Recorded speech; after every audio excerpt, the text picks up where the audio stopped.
movement itself is simple. First, there's this reaching out movement, and then everything pulls back as we extend for this long fist punch. So we end up in a bow stance facing towards the side where our target is over there. Now, the important thing in this is to make sure that your leg and your body are in a line. So I'm not with my body up straight like this, nor am I at this kind of angle like so, but I want this to be a straight line.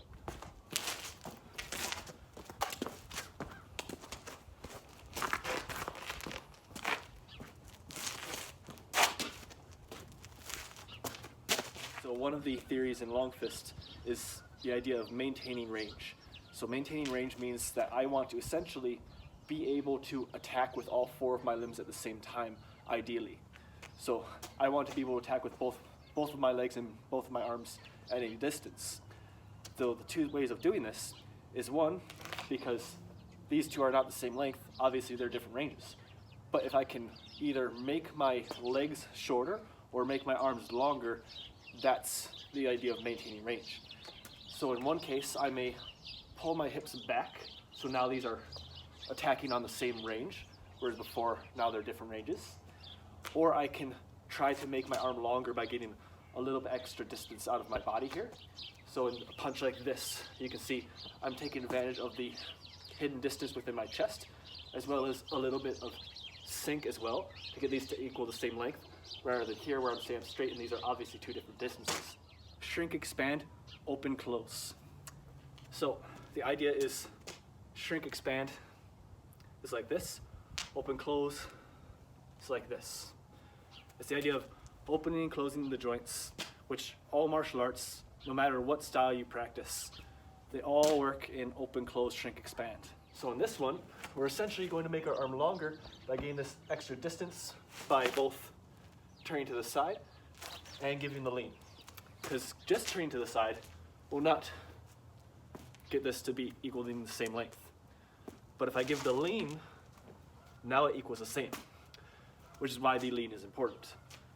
So I give this lean, and now suddenly these equal the same length, so I can attack with all 4 of my limbs. Shrinking pose is this.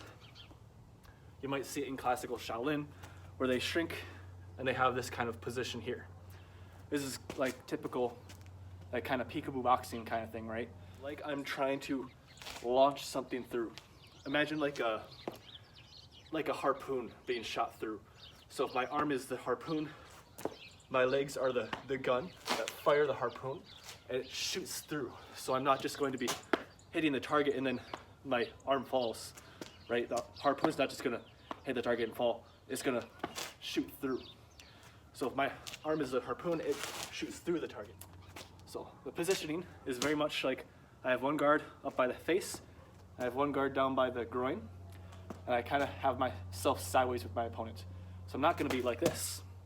Because when I'm like this with my opponent, when I'm square, I create a lot of openings here.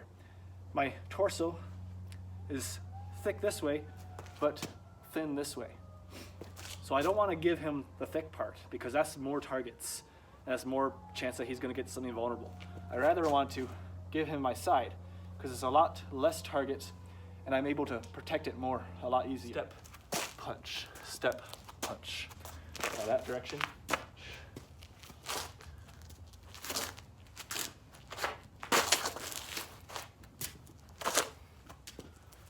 Is that I shrink and then grow.